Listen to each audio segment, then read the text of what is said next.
coming up on That's a Great Point. Taking my values, I think that's really the most important thing is what do I want to put out in this world and putting that out in the world. If I want more love in the world, then that is what I'm going to generate, right? I'm going to be kind to people, including and especially ones that may not see eye to eye with me. I'm going to be kind Exactly. to them, not just to the ones that are going to be reading the same headlines in the same news publications. Do you become deeply uneasy if your schedule or your house or your environment get out of control? Does it cause you anxiety when other people aren't behaving, quote, appropriately? Are you like me and just want to pitch a fit whenever things aren't quite going your way? Whether you have impossibly high standards and feel the need to micromanage, are hypercritical of yourself or others, or just have a very hard time being the passenger in a vehicle, chances are likely you have control issues. Welcome to the club. On today's episode, Alina, Michelle, and I get curious about how much control do we actually have over our world. We explore some options to help us find a little bit more peace in our lives. If you find our information helpful, share it with somebody you love. Thanks for playing along. Enjoy.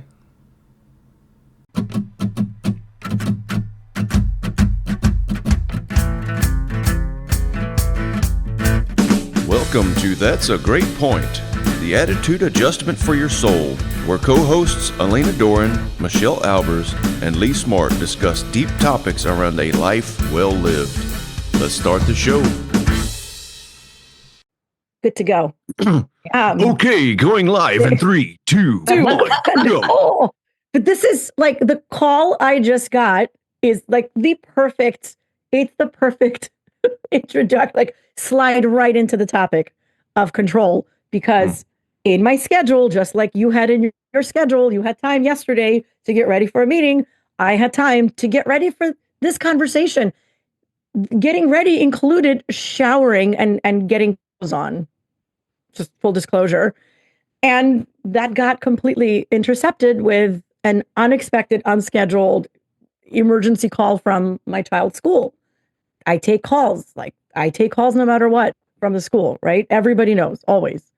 Like I've been in the middle of presentations, like executive presentations, where my mouth is open because I'm speaking. And then I get a call and then I just leave and everybody knew. Like the only time if it was the babysitter or the school, I'm out. There's nothing will take precedent. So we slide in. And Yeah, that's I was about to say that. It's like you just skipped right over the foreplay, went right to the climax. It's like, no yeah, in that's between right. point. Like we're sometimes a straight and to the point does it. Right? Like sometimes it's like whining and dining and let's talk about it. Let me get to know you. Like, let me know your how are hopes and you dreams. arriving? Like a car screeching. Hi, here we are. How are you? Oh, yeah. There it is. That felt more grounded. Yeah. Yeah, those sighs will do that. Yes. Yep. That's all right. We're yeah. here. Isn't that a great statement in and of itself? Yeah. Oh, we are here. So other than surprise calls while you're getting ready for podcast recording, how is life? Life is actually pretty awesome. Mm-hmm. Life is great. Life is like unscripted, man. Unscripted, full of surprises and bends and turns and serendipity. How's life for you, Michelle?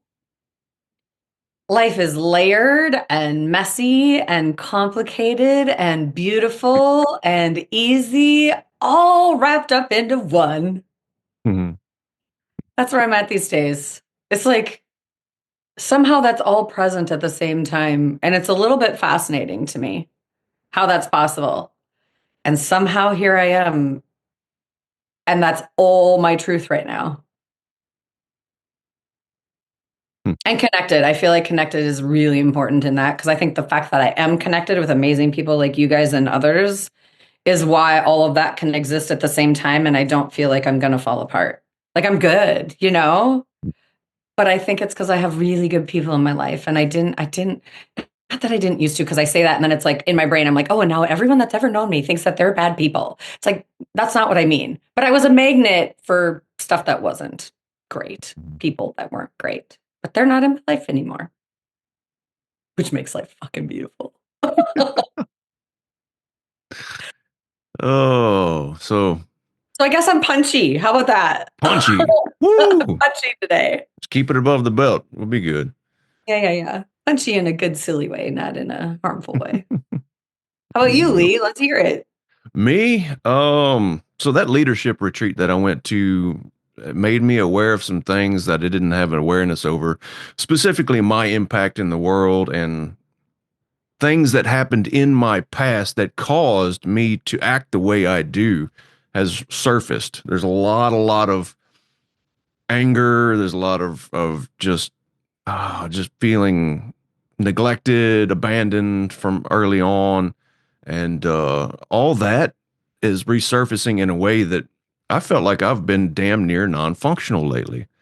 And like last night, I barely even slept. Yeah, I can see it in my eyes right now. My eyes are all swollen, and so I'm running on stimulants right now. And I went to office hours for the program, the leadership program, yesterday, and I had a discussion with the group. And I brought it to the group. Said, "Hey, I'm struggling. I'm struggling bad with all the things that are coming up, um, and I don't like it."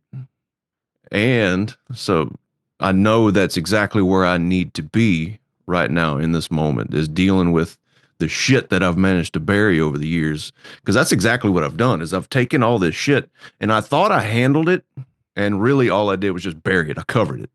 And I've developed coping mechanisms to deal with some of the abandonment issues and the that's actually in reviewing our topic for today, the need for control.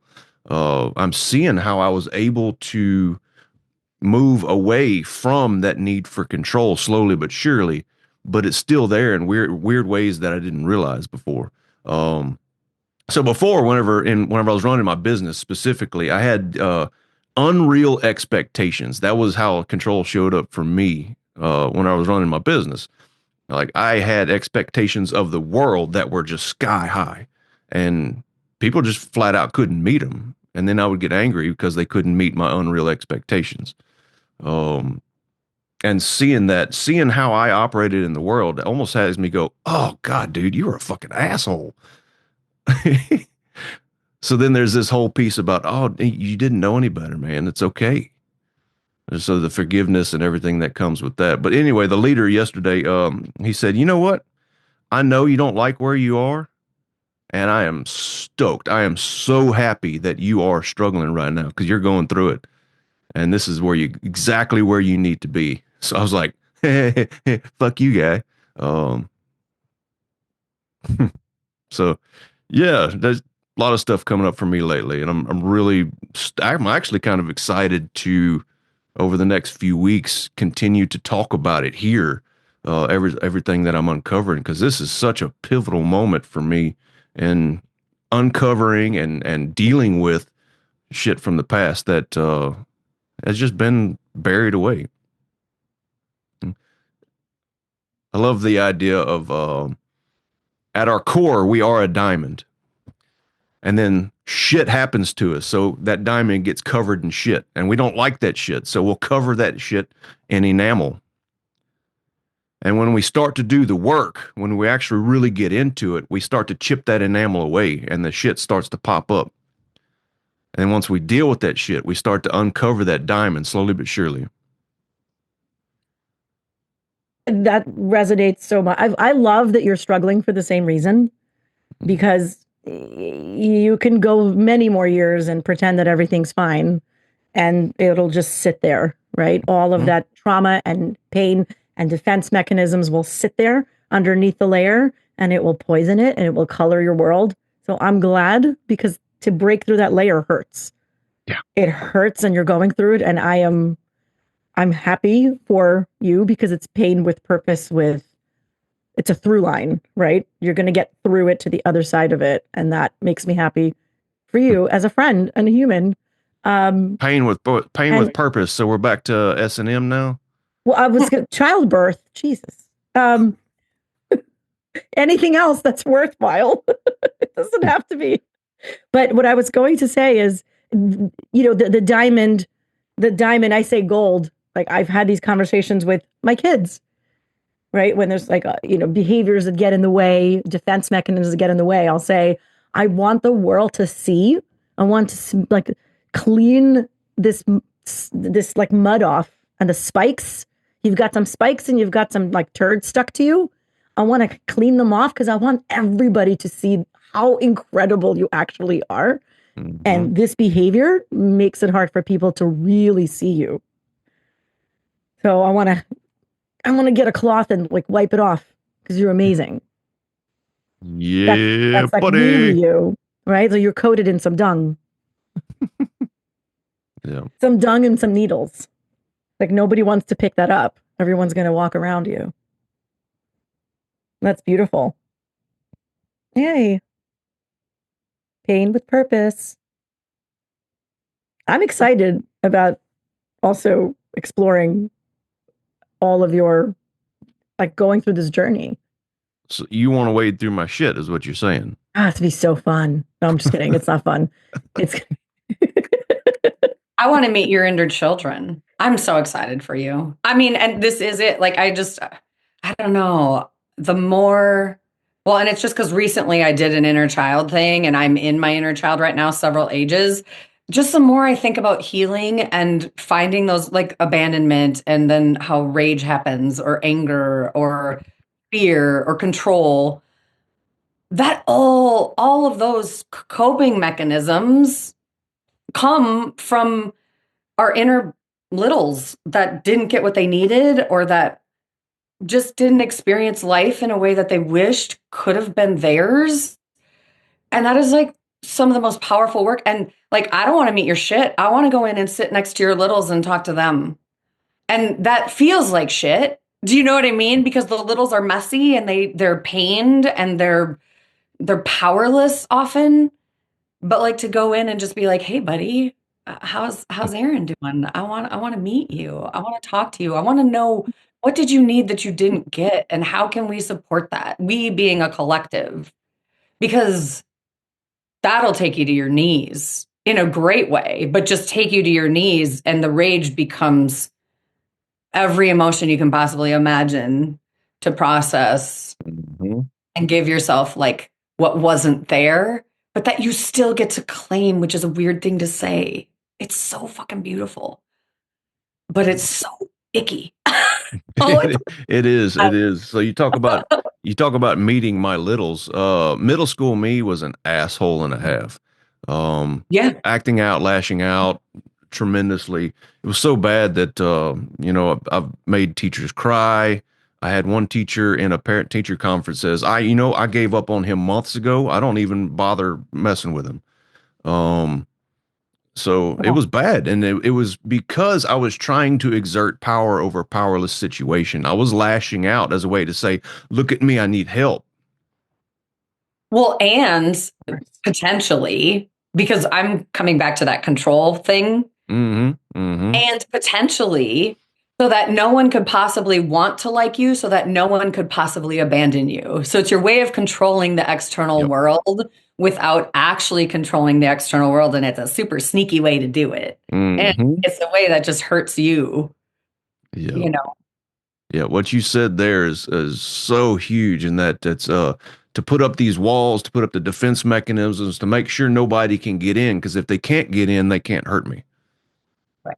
So it's a way to control that hurt and that pain that could possibly exist in that situation. But so if we back up, we start. So our topic today is like control. So how do you define control? How do you know when the like for me, it's like a need for control, an attachment to control. How do you know whenever it shows up?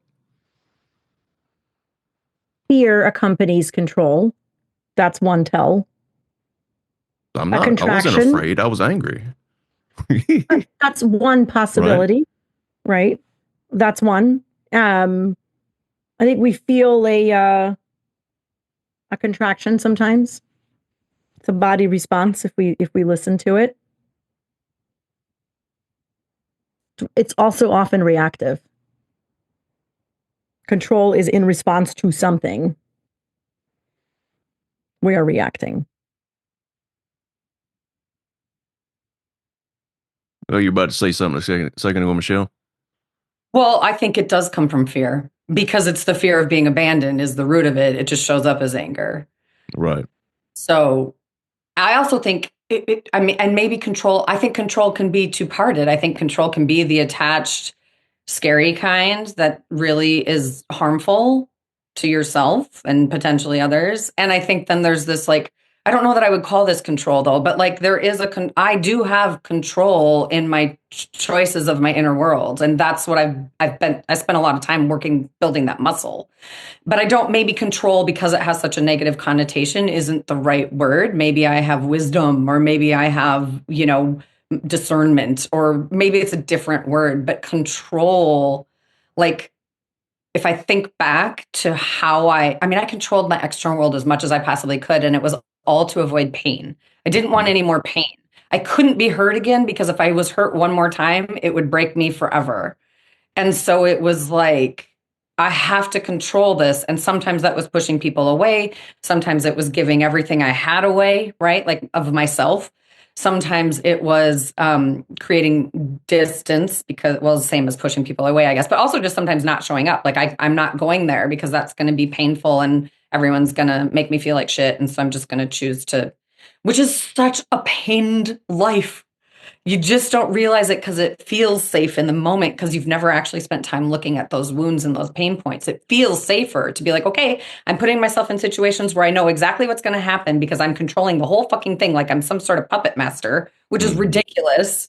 Because then when it goes bad, you have no skills to navigate it. It's just the attachment to the control. Like to me, I'm in a deep, deep well. The bricks are 6 layers deep. It's dark, it's musty. I can't find anything, but I'm protected and I feel safe in here. So I'm just going to stay here. But that means I don't let anybody in. Because nobody wants to come in if I'm controlling them anyway or trying. Right. You're talking about nobody wants that last part. Nobody wants to come in when they know that they're being controlled. My mind goes to like leadership and the corporate world. Oh, yeah. Like I have had a job position with the word controller in it. That was a role that I had formally, and I've worked on internal controls. And so control is not an evil word. We need order. We need to understand how things work, and we need predictability, reliability, right? To have trust, we do need control, right? We want to work with a leader who seems to have control over him or herself, right? We want someone who is, right? So controlling our own domain is beautiful. An order. A reactive control I think, is what we're focusing on. And reactive control is fear of, it's running from something. So a leader who needs to control is often scared of being found out. Maybe they have imposter syndrome and they feel that everybody will find out that I don't know. Everybody will find out that I'm like subpar. I should have never gotten this promotion. I'm not deserving. So they control so that their job is safe and they can continue carrying on, and they create a toxic, constrained environment for their employees who are suffocating and feel sometimes like pushed to the edge, kind of humiliated sometimes, and treated like a child. So they're not trusted. I mean, this is real life. Like control freaks, right? Department heads who control their department And like, no one's allowed to communicate outside the group without clearance from the boss. I've worked for a boss who didn't allow me to speak to their boss without clearing. What does that say to me? That there's insecurity. Like 2 weeks into that position, someone came up to me and said, I just want you to know that your boss is threatened by you. That's need to control. Yeah, well, I think the biggest part about what we're trying to say is, I am not okay unless my external world is in some form of order that I expect it is supposed to be in. Like things should be this way. There's some key language to know that we're stuck in an attachment. Things should be like that. They should act like that. They aren't supposed to do those kinds of things. When you see that kind of language, we know we're attached to, like our own inner well-being is attached to how the external world is. And if we get to that place, then we know that there's no way you can ever be at peace in your heart. There's no way you can ever be calm and just have a general sense of well-being if you require the external world to be a certain way. When I say external world, I mean your environment. You see, like in many control freaks, they have to have super ordered, organized, clean environments, or else their own inner well-being is just out of whack. Or those people need to act like this. They need to say these certain words, and I can't be with it if they don't act exactly how I expect them to act. That really, really sets me off if somebody's acting differently than how I expect people are supposed to act. Mm-hmm. Or the need for politics to be a certain way, or my own inner well-being is just way out of whack. Key phrase: why can't they get it right? Or I need things to be done right.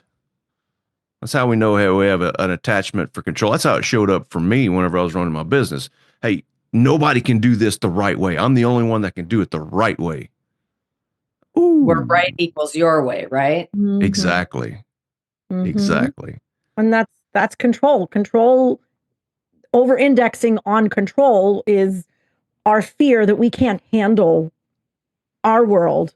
So we need to exert influence, not influence, control. I want to get to the influence. I'm going to save that for a little later. Mm-hmm. But I need to exert control on the external parties because I don't have faith in my own ability to control my own world. And that's the dark side of control. Exactly what all of us are talking about. Like, I'm going to fall apart if things destabilize around me. So my home will be just so, right? Like yelling at the kids in suburban homes that have wall-to-wall carpeting.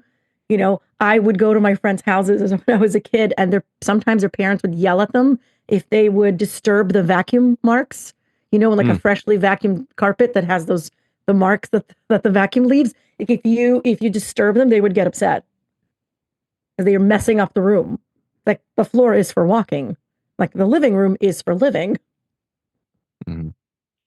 Yeah, that's so overprotectiveness is a really good key indicator. Perfectionism. Definitely. How we know we're over-indexed on trying to control the external world, things that aren't actually in our control. Mm-hmm. That's right. Well, and as we're talking, I've never connected dots in this way before, so it's messy. Hang on, let me work with me. You know what I mean? But as we're talking, you're welcome. As you guys are saying all the things, it's like we're enabling ourselves, just like we've talked about in other episodes, how enabling other people is taking away their power. Like we're enabling ourselves to hide with that control. We're taking away, we're stealing our own self-trust because we're not giving ourselves the chance to go inward and actually develop skills and resources to show up in the world so that the external world isn't scary anymore, but it's just something that we can manage, we can navigate in a way that I'm a resourced human, I'm a resourced adult human. I can navigate this, even if that means I'm calling on help. But like when we control and that's our attachment and it's so freaking powerful, it's legit enabling yourself and stealing your own power. And that's like freaking horrific. It's horrific. Digging a hole deeper. Right? It's digging a deeper hole. Without making any, see, here I am, clean. I'm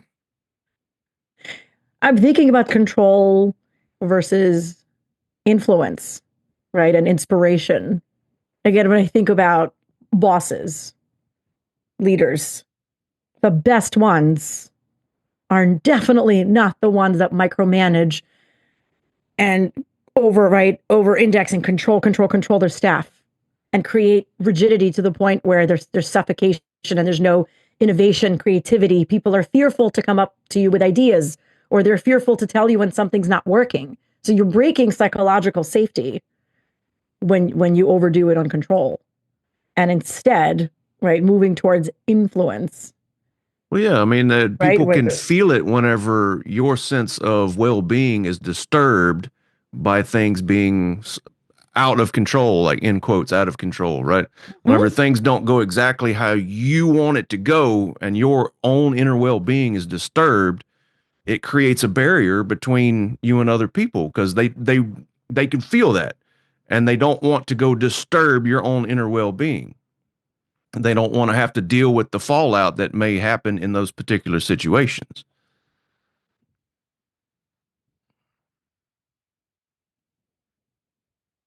I'm thinking about how I know people, even myself, have a hard time being a passenger in a vehicle. Or I mean in a plane, or if they can't actually drive whatever vehicle that is, then it causes extreme anxiety. And how often does that show up in different ways across different things? Like if I don't, anxiety is such a key piece of this, right? It's I'm not okay, worried. What was it? Insecurity. I mean, insecurity is such a key word. I'm trying to think of some other ways that it shows up, like a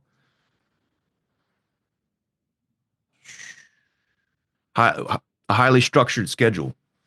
Like my schedule, my routine has to be just so. Because if anything goes off of my schedule, if I get interrupted in my schedule, then I'm not okay. I think a concept that we're talking about is also the more control one attempts to have, the less control they actually have. You know, like when there's the more over attachment, like business strategy. I could tell you, like having done financial planning, right? You plan for a business, what the vision for the business is and what that's going to look like. You've got to leave room for market forces, serendipity, news, right? Acts of God, disturbances in the industry. When you over attach to a plan and you manage to the strategy plan to a T, you're missing huge opportunities. Huge. And you're not heeding huge warning signs. So I like it's so critical. And I talk about this time and time again. You don't, when you make decisions, you don't just rely on data. You've got to include your intuition. You've got to talk to humans and get a sense and data. And when you make plans, you have got to leave room for serendipity. So yes, you need a certain amount of order, of course. People need to know like what their charge is, what their purview is, but you've got to leave room for serendipity. Like telling people to stay in their lanes. So someone in like customer success might have a brilliant idea that might help sales. They're in different departments, but telling one like, you know what, you need to stay in your lane. Trying to control the lane and over control, you're squeezing out a brilliant idea that someone might have somewhere else. So leaving room for serendipity is oof. Well, and as I'm thinking about control and like Lee, you mentioned like needing to, like if you're not driving the car, if you're not flying the plane, even though you don't know how to fly a plane, that makes you uncomfortable, right? It's like the thing, like I feel like the need for control builds more need for control to the point where we have a desire to control things that are completely out of our wheelhouse. Meaning, like for example, this is just like a simple, but like it's your wedding day and it's outdoors and you require it to be sunny. Like there can't be wind, there can't be rain, like it has to be exactly perfect. So you have a really strong attachment to controlling that entire day, things that you don't, and if it doesn't happen the way you want it to, and your control of your wish doesn't happen, it ruins your entire day. Like, how much joy are you stealing from yourself trying to control the freaking weather? Which, I mean, but it builds. It's like wanting that control over everything and wanting everything to be, pretty and perfect and shiny and new and bright. It does. I do feel like when we go down that road of controlling the external world, we tend to attach to more and more and more. It's almost like it's the snowball effect. And it's like, oh, well, I need to control the weather to find happiness. I need to control the plane to find safety or comfort. I need to control, even controlling other people is actually a ridiculous thing, but there's sometimes you can have success with influence and inspiration and creativity to get them to do what you want, manipulation even. So like there is some form of success that like validates it and it feels reciprocal, even though it's, terrible. But it's like, it does build. It's like you're taking away any possibility of happiness or of even just calm and peace when you take it that far out. And I think control of anything external does steal your peace and your happiness and your joy. So it doesn't matter whether you can or could potentially get lucky and be able to control it or not. If it's coming from that place of attachment, it's pained. Or just to add on a quick little addendum to what you said is my kids have to be a certain way or I'm a bad parent. They have to go to college, they have to have the degree with the straight A's or else makes me look bad. Right. And then They have to live out all your dreams that you may or may not have accomplished. huh? Yeah, that's a huge one that they talk about helicopter parents and always hovering over their kids, making sure their kids act just a certain way, and how much that stunts their ability to be independent, and to be able to control their own lives and to be able to develop the skills they need to be a fully functioning adult. We shut that off. Yeah. We could have a whole episode on parenting. Yeah. Sure enough. But also like being attached to things have to be a certain way shuts down creativity. And oh yeah, like if we want to create a different outcome than what we have, creativity needs to be part of the process. Mm-hmm. Or I mean, I use the driving example on a regular basis. How many times have we gone on vacation and we have to get there by a certain time? Like, and it just shuts down any ability to explore and have adventures and go out there and see things that you wouldn't normally see or leave room for just inevitable setbacks. Like I think about interstate highways and how you have the brown signs, and the brown signs are always like key attractions, historical monuments, whatever that may be. And every time I've gone up to Tennessee or to like North Carolina and everything, I always pass the Hank Williams museum, and I'm like, oh man, I wish I had time to go stop there. It's like I really next time I go, I'm gonna make sure I leave enough room that way I don't have to get somewhere by a certain time, so I can go check out the Hank Williams museum. That's so funny. We went up north every weekend from the time I was 11 years old, and it was always, we got to hurry up and go so that we can get there, so that we can hurry up and get home. It was like about getting there and back and as quickly as possible. But like, we could have enjoyed that ride so many ways. And it was just, we got to hurry up. We got to hurry up and get there so we can hurry up and get home. We got shit to do. It's always, we It's got like shit to do. I'm not okay unless things are a certain way is kind of what we're talking about. And I think about one of the rules that I lived by for years whenever I realized I was over controlling my world, and that was you have expectations. Their expectations are way, way up high, but way down below them is reality. And anytime there's a gap between expectations and reality, inside of that gap lies misery. And that was the rule I lived by for a long time. And then whenever I brought that into a group with I know I've mentioned Ken Mossman quite a few times in our episodes, but Ken was just a significant influence on me. And when I brought that in, he said, "Yeah, guess what? Hope also lies in that gap." It's like, you're right. And now I have to think, and this hurts.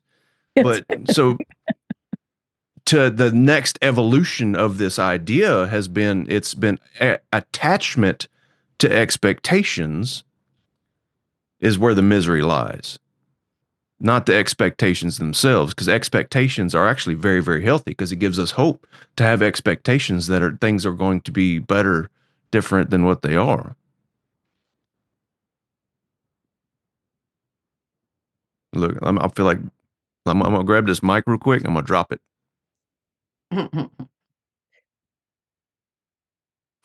I'm thinking about control as a dance partner. And instead of gripping it so hard that you're cutting off circulation, you might want to hold it gently so there's room. And when the music changes, you can go faster. And when you want to tango, you tango. You want to slow dance, you slow dance. That's how I prefer to think of control. Yeah. Also, sometimes that dance partner is you. So you just reminded me of a song by 38 Special. Hold on loosely. Hold on loosely. Yep. But don't let go. If you cling too tightly, you're going to lose control. Love that. How relevant. If we don't have sound effects yet, this would be it. This would be the song to play. I'll sing it for you. Hold on loosely. Don't let go. I quit. We're just getting started. I was trying to get the beat to start, like, clapping or banging on something. I'll get There a you drum. go. My tambourine handy. I think My cow. Do you have a tambourine? Did you say cowbell? Do you know the skit, like the SNL skit? We need more cowbell. Obviously. Everybody knows that skit. More cowbell. Mm-hmm. So what do we not have control over? Because I'm thinking right now about the serenity prayer. And the serenity prayer is the serenity to accept the things that I cannot change, the courage to change the things that I can, and the wisdom to know the difference. Look, I got that without reading it. I'm feeling special today. You should feel special. That's it. That's it. That's like the dance partner. That's it. Know the difference. So we can control ourselves. For example, we can control our breathing. We can control our physical posture, our physical environment, our own assertion of what we're willing and not willing to endure, making those decisions for ourselves, what language we use, who we surround ourselves with, right? But it all points back to us. Sort of. I mean, you say we can control our physical environment. And one of the key ways that really smacked me upside the head was whenever a hurricane came through and completely wiped out my hometown. And, right. So destroyed many, many things here. And that hurt to have our infrastructure taken out. That is painful and awful, and I would say with the caveat of acts of God. That's so. Yeah. That being said, all we really truly have, the only thing we truly have control over is our choice on how we're going to react. Or respond. Absolutely. I am thinking respond is probably a better word than react, but yeah. Because respond kind of indicates that we've made a choice rather than just jump to conclusions. And I think of react as like a jump to, and respond is I paused for a second. I've made a choice, and now I'm going to act.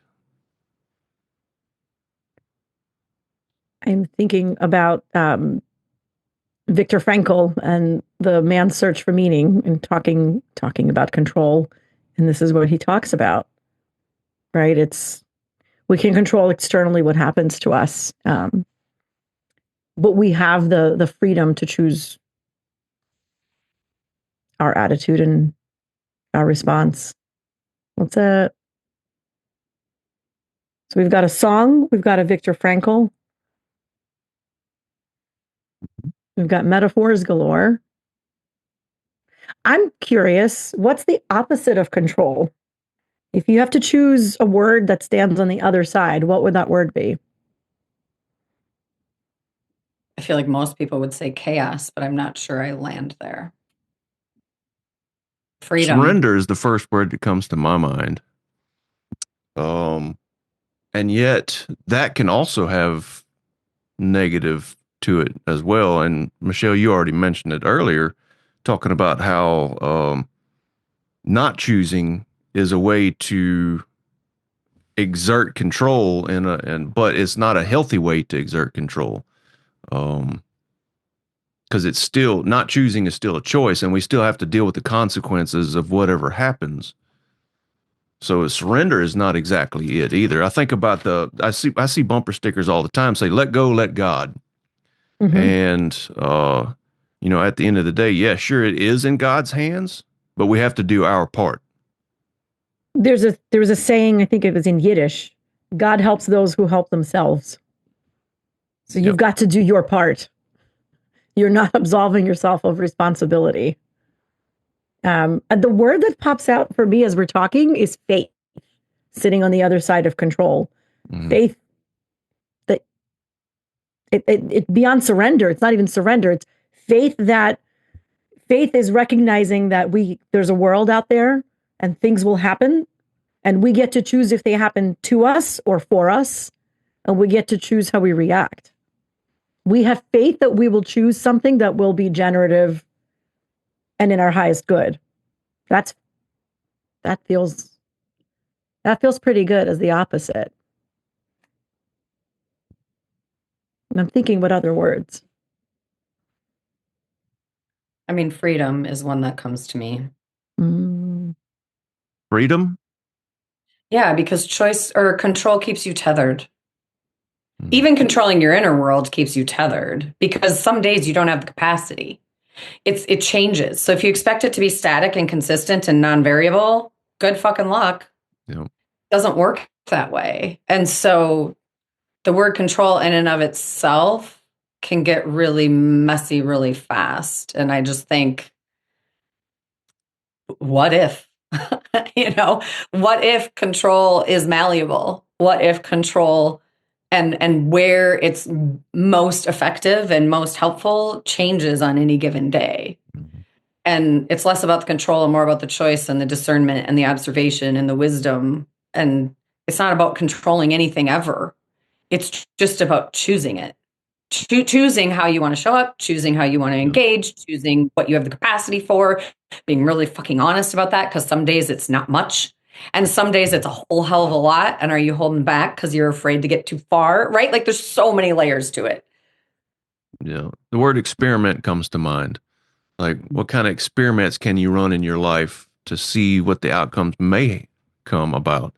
Like, if I act this certain way, if I do these certain things, what happens in this certain situation, rather than being, I need this to happen, and no matter what, this has to happen. I'm thinking specifically right now how it shows up for me, that kind of sneaky way, even today, and that I've had an autoimmune disorder my whole life, and I attempt to mitigate the effects of it. If I am having a flare up, it's ankylosing spondylitis, right? And also Hashimoto's thyroiditis. It all kind of comes in a package. And if I'm having flare ups, I feel miserable. I can't function. I can't focus. Can't think straight. My ability to use the English language decreases significantly. And I don't like myself when I'm in that situation.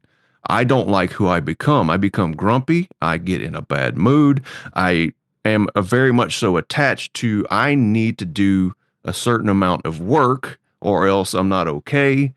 Um, so I attempt to control the way I feel in the short term with all kinds of different things, caffeine or exercise or the meditations and the daily routines that have to happen, the making sure that my diet is clean, and all these things are a way to try and exert control over a situation that I don't have a lot of control over. I can kind of nudge it one way or the other, but it very much so interrupts my well-being whenever I feel bad, because it drives me nuts because I can't perform as well as I'd like to. So the short-term fixes, like if I go have an energy drink real fast, it makes me feel great and I can get some stuff done for about 3 hours.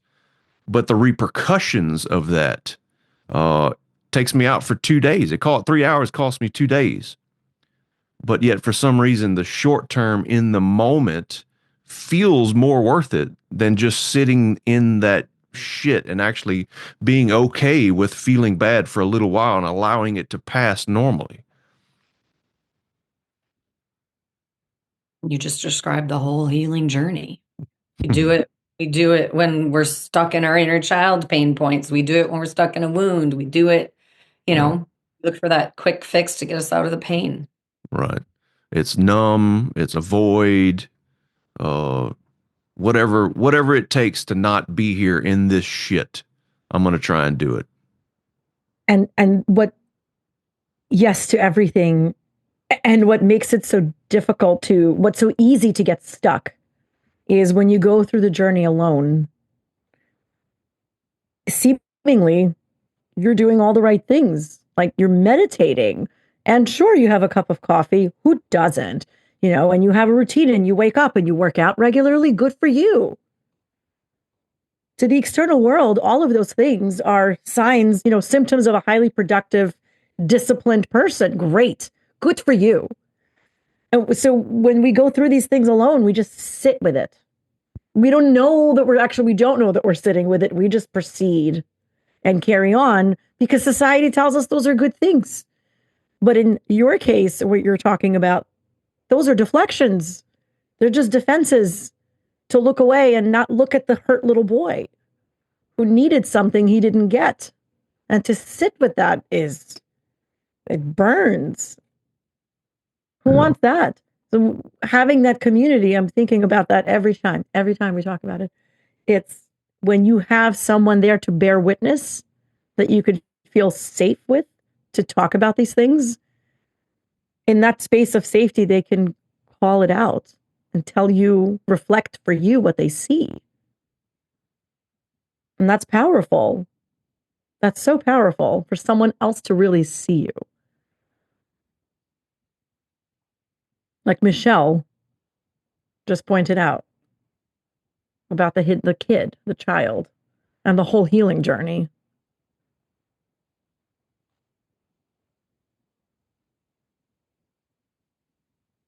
So yesterday in the office hours, the leader, he said, I see you're going through it and I see you're having a tough time, and I want to let you know that we're here for you and we're not going anywhere.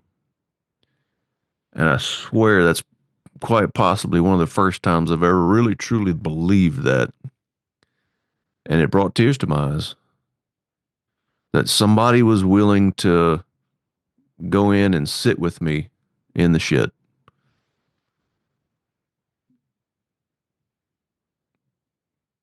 Doesn't even have to necessarily do anything, just to be there. Well, and for you to be able to believe it shows that work is being done. Because old Aaron wouldn't have been able to believe it and receive it. And you were able to believe it and receive it. And I point that shit out because we don't pause and see that and we don't celebrate it. And I'm like, pat yourself on the fucking back, give yourself a little cheer, do a little happy dance, because that is fucking huge. That's huge. That points to the work you're doing. It points to an ability to change, to shift, to transform, to evolve. And to pause and celebrate that, it does something for our inner world. It does something for our energy. It does something for our mindset. And I think we miss those. It feels so minuscule, maybe outside looking in, but like to just pause and go, oh, hell yeah. That made me cry and it felt good. You know, you know what I mean? Like, geez, that's so powerful. So you just reminded me of something. I was trying to prepare for our 3 points, and I only had 2, and I was absolutely struggling with the third, and you just handed me the third. Oh, sorry, that's mine.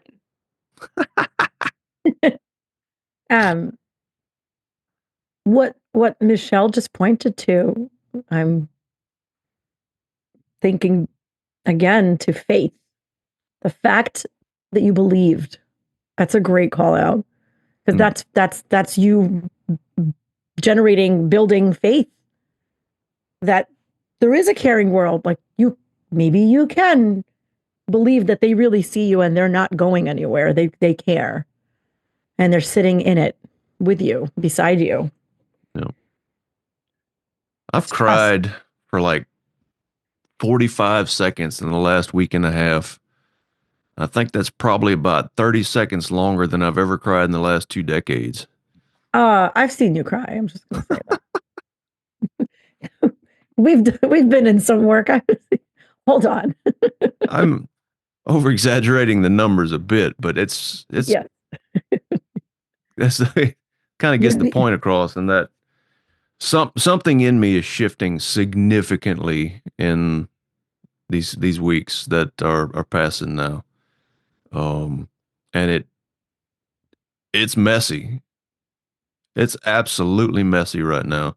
And I'm having a hard time being in this place because my expectations of how much I'm supposed to produce aren't being met. And so I'm trying to control how much I'm producing, and it's causing me a significant amount of anxiety and distress. At the end of the day, the only thing that I can really truly is distress. The stress actually sets off my autoimmune disorder. So the more I stress myself out, the more I'll trigger it. And the more I trigger it, the more stressed I get. So it's like this back and forth thing. So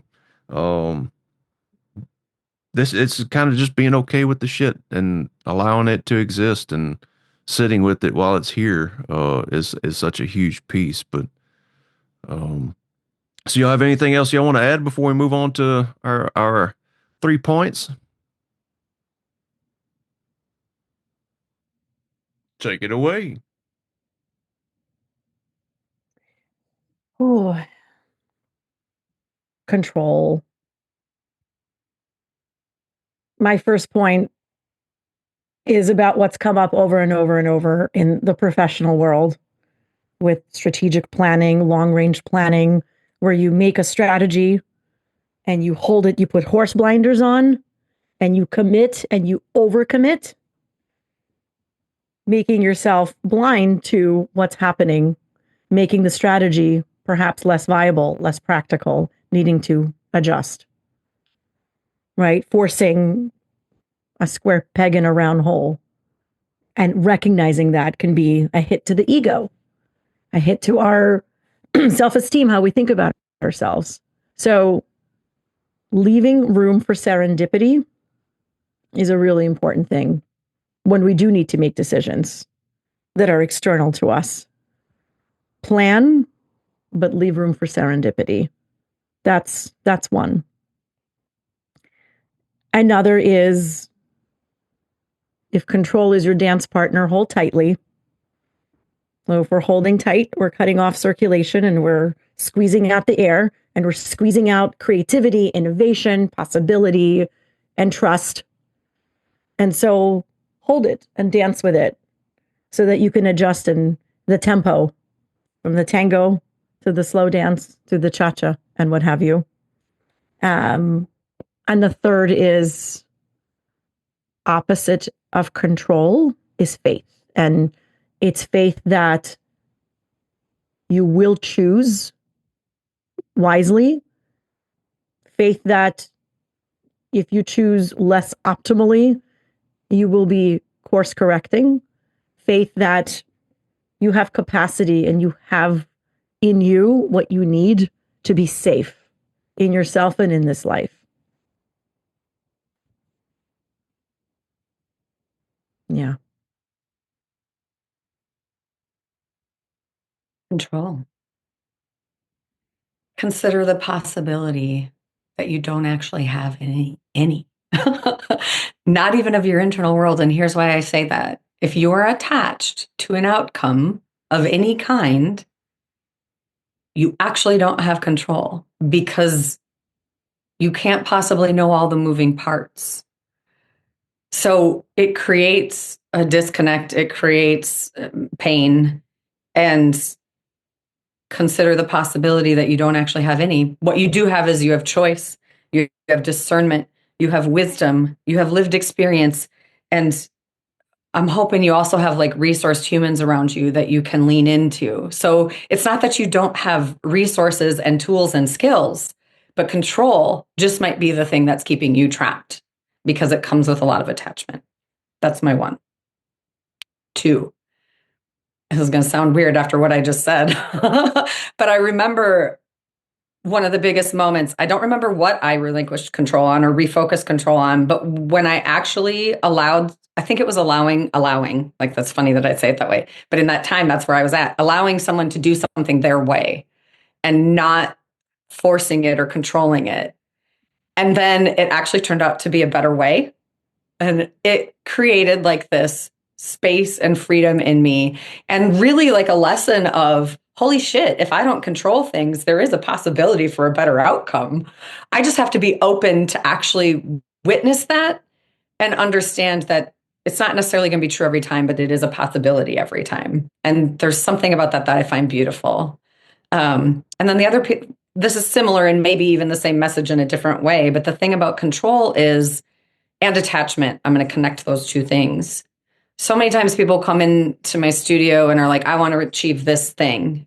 And I'm like, okay, we can work towards that. Like we can move towards making that happen. And I'm just going to make a suggestion that like where you're actually going or meant to go, the possibilities are limitless. And there might be one out there that's even better than this one. So I'm just asking you to consider with an open mind that we can work toward that thing. But if we get called, you get called to change course because there's something different here for you, just be open to considering that you might be willing to take a step, just even a quarter of an inch in a different direction. Because that quarter of an inch in a different direction, as you move it out over time, puts you in a very different place in the center of that field, however many miles out. And so I guess it's just be willing to observe and listen and see if you can just shed some of the attachment. And like Alina said, have the faith that you're being guided, even if it's simply by your inner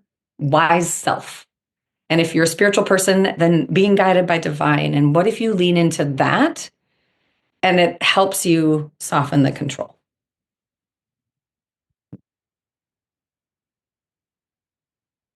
Word. You remember on Forrest Gump, whenever he had all those Dr. Peppers, and then he went up to President Kennedy to meet the president. You remember what he said? He said, I gotta pay. I'll be right back. I love it. That's this. That reminds me of Deep Thoughts with Jack Handy. It was a long time ago. And like my favorite one was like I love a little is the face of a child can say so much, especially the mouth part. Yeah. Just like, hello, mirror. Thank you for the smack in the face. Oh, that's great. That was great. That's like building up the suspense for Lee's 3. Right. For his 3. Right? He's obviously anticipating a very large mic drop. This was clearly planned. He must have drank 100%. like a gallon of, the green juice. He's controlling Clearly the podcast. And we got nothing to say about it because we're not in the room. That's right. That's what happens when you take pee breaks. Yeah. Y'all are laughing. It's allowed. You can't stop me. Like, didn't we talk about it? No joy in this room. Stop it right now. Nope. I'm just having some FOMO here. I'm done missed out on the joke. I'm gonna have to go back and watch it whenever I'm editing. That's right. It's true. All right. Give us the mic drops. My 3 of control. Number 1 is awareness. I'm thinking about the serenity prayer again. It's the serenity to accept the things that I cannot change, the courage to change the things that I can, and the wisdom to know the difference. And the only way we can have that wisdom is to take a step back and have some awareness around what is the difference? What are we trying to control that is out of our control? Like if you're trying to control what Donald Trump's doing, you're shit out of luck. If our own internal well-being is predicated on how the external world is going, then we're going to have a bad day. Number 2 is getting really clear on what it is that we want when we are trying to control the external world and really going deep with it. So get past just the surface level I want and go even deeper. So a fantastic exercise for doing this is I do blank because I want blank. And then go even deeper with it. I want blank because I actually want blank. And do that a few times. Keep going deeper. Keep going deeper. So a really great example is I want I have a morning routine because I want to have control over my day. Well, why do you want to have control over your day? Well, I want to have control over my day because I want to have control over myself. Well, why do you want to have control over yourself? Because if I have control over myself, then things aren't going to get out of control again. And the last time they did, stuff just went bad. I'm thinking about a friend of mine specifically who had a rough childhood and he ended up in jail. And when he got out of jail, he tried to exert that control over his environment to have the routine, the workout routines, and the whole David Goggins, Jocko Willink, let me beat my environment into submission. And it was all because he was so afraid of things getting back to like they were that he had to have this routine or he would just be completely knocked off balance. There's so much fear that he was going to go back in the joint, that he wasn't going to be able to be there for his daughter. He wasn't going to be able to be there for his wife. So it all was around this fear, this uncertainty. And once we started to bring that awareness to the surface, that's why he was acting that way. It allowed things to relax. So that's my number 2 is create that awareness. Why do you do what you do? And why do you want what you want? And take it freaking deep. And the last 3, the ones you handed me earlier, Michelle, we are more likely to get what we focus on. Our brain attracts to us what we focus on. So if we are only focusing on what's wrong, we're going to attract more of what we don't want, what is wrong. If instead we train our brains to look for what is good, gratitude practice is a great example. If I look for things to be grateful for, I will start to notice more things to be grateful for. It's kind of the garbage in, garbage out scenario that we have in computers. It works with our brain too. And that if I'm only focusing on, like, if I'm looking at the news multiple hours throughout the day, then we're going to only see the hype that the news brings us. We're only going to see everything that's wrong in the world because that's how they make money, is by your attention, your sense of self-righteousness and your sense of justification, because it brings your eyeballs, and your eyeballs on their content brings them money because they get paid in advertisements, right? So if we're focusing only on this sensationalism, that's exactly what we're going to see. We're going to see what's wrong in the world. If instead we start to control what we focus on and control and look for more gratitude, look for more people loving their kids, look for how amazing our life is in the United States. Truly, it is amazing. We've got it better now than we've ever had it throughout history. I'm not saying it's perfect, but damn, there's not a whole lot of people starving in the United States.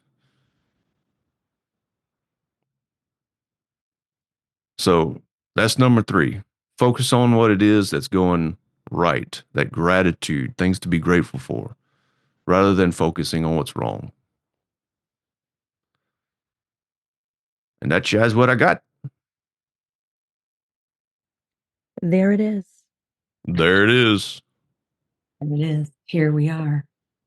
I bet you I pushed some buttons on that one, didn't I?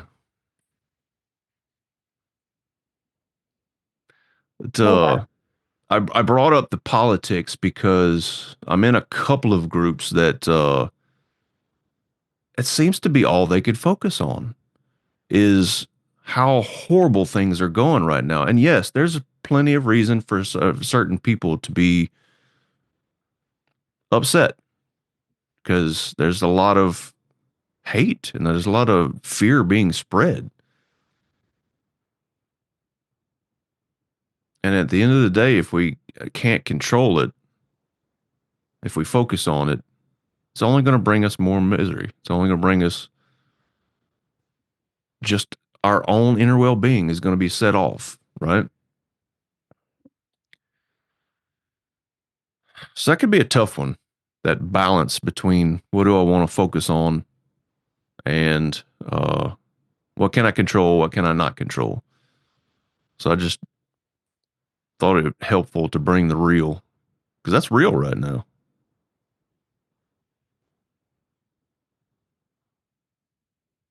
What you think, Chad?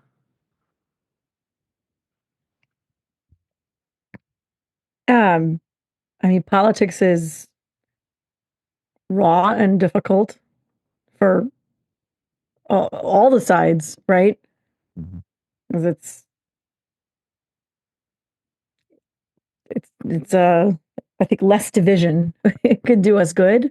Yeah. I think there's a balance between staying, uh, in the know on what's happening in the world. That's really important. It, I personally don't want to stick my head in the sand and be ignorant to what's happening. That is important. And then, taking my values, I think that's really the most important thing is what do I want to put out in this world and putting that out in the world. If I want more love in the world, then that is what I'm going to generate, right? I'm going to be kind to people, including and especially ones that may not see eye to eye with me. I'm going to be kind Exactly.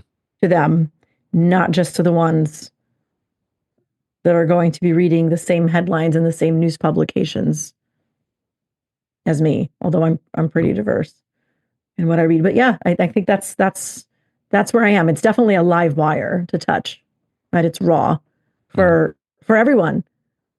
Everyone, I think, who's celebrating and everyone who's horrified. Yeah. So to be clear, I don't support modern politics at all. Like I don't support it whatsoever because they are literally being rewarded for setting us against each other. Both sides. They just stab and they poke each other as a way to make themselves look good. And it drives me nuts. Because that it's based on othering. It's based on let me show you how these other people aren't actually people. They're wrong. And it bothers me. It bothers me on a deep level. There's to that end, there's a great app that was recommended to me. I got together recently with my former team, one of my former teams, a former boss of mine, and a few folks who were on my team who had reported to me, and we're just friends, which is awesome. One of them recommended this app that I started reading called All Sides. It takes news headlines, it takes a topic, and shows you how it's reported on the left, center, and right so that you can compare and make up your own mind in a little bit a more informed way. And I think that's beautiful. It helps build bridges. It helps a person see in one shot, oh, I see. This group of journalists is reporting it like this. They're focusing on this aspect of the issue. This group is focusing on the other. And it helps illuminate some of that, the hostility that one side will have for the other. So I think we need more of that, more of the, here's a broader lens and broader perspective, because it helps us understand each other a little bit better. So it's free. I recommend it, and I'm not getting paid for it. Mm-hmm. No. This endorsement is free of charge. It's called All Sides. And I wonder too, that's a curiosity in my brain. Like if I'm reading about these subjects and there's absolutely nothing I can do about any of it, then is it a waste of my time to be reading about these subjects? What could I do? What could I spend my time on that would be more productive? And I'm thinking specifically about how the study they did when the Boston Marathon bombing happened and how the people that were there had less of a stress response than the people that watched the news afterwards. They used cortisol measuring tests, and the people that watched the news that weren't at the event had more of a stress response than the people that were actually there. That points to the fear of the unknown. It's just like if someone's in surgery and you're not the one at the hospital waiting, but you're a loved one, waiting at home is almost harder than waiting at the hospital because you don't get real time updates and then you're just in the not knowing what's going on. Whereas if you're there, it's just a different energy. I find it fascinating, but I also find it to be true. Like if you're not there, then you don't know, and then you catastrophize out. Your brain just takes it. I mean, unless you're not a catastrophizer, but I think in those dire situations, most people go. It's hard not to go to that place of fear. Mm-hmm. And I think, not that I really want to dive into all of this, but I do think if you're in a state of fear or extreme, it's pretty hard to show up in a way that is resourced and wise. And that's the struggle I have with all the fighting and the sides. Whereas, what can we do? We can do our own work in our own way and build on our own strengths. And if everyone did that, a lot of things would get resolved. I really believe that, but I also think it's a utopia that's impossible. So, but I fucking try. That's right. That's it, right? You're doing what you believe in, right? You're living consistent with your values. Can't change nations in one shot. If it was an easy solve, it would have been solved over the last few thousand years, somewhere in the world. Yeah, I love the idea of Jesus said it like, why focus on the dust in your neighbor's eye whenever you've got a mote in your own? Something along those lines. I don't remember exactly what it was. It was basically like, we've got the shit on our own face, but we're like, hey, you've got shit on your face. That's terrible. Oh, right? glass houses. Oh, Huh? glass houses. The glass houses thing, like you don't throw Right. rocks because you're in a glass house yourself. Yeah. Yeah. The thing that we have the most control over is what happens in our own world, our own families, our own homes. And if we're doing well here, it's more likely to create the inspiration for others to want to go, man, what do they have going on? I want some more of that. Versus they're wrong. They need to change. Like that doesn't invite change. That invites people to go point right back at you. Yeah, well, let me show you all the ways you're fucking up.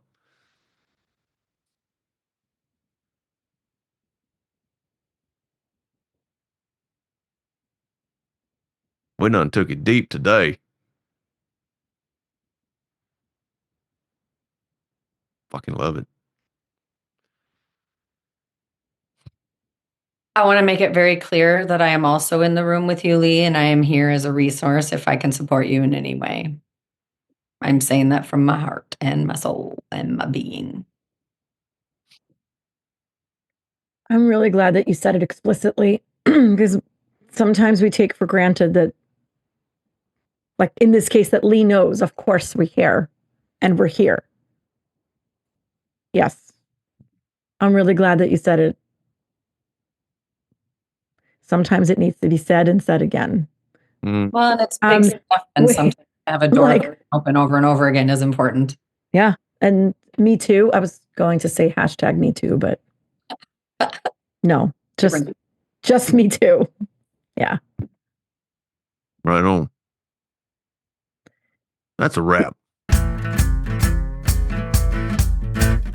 Thank you for listening to That's a Great Point with Alina Doran, Michelle Albers, and Lee Smart. To find out more about how we can serve you, check out our links in the show description. Thanks for playing along.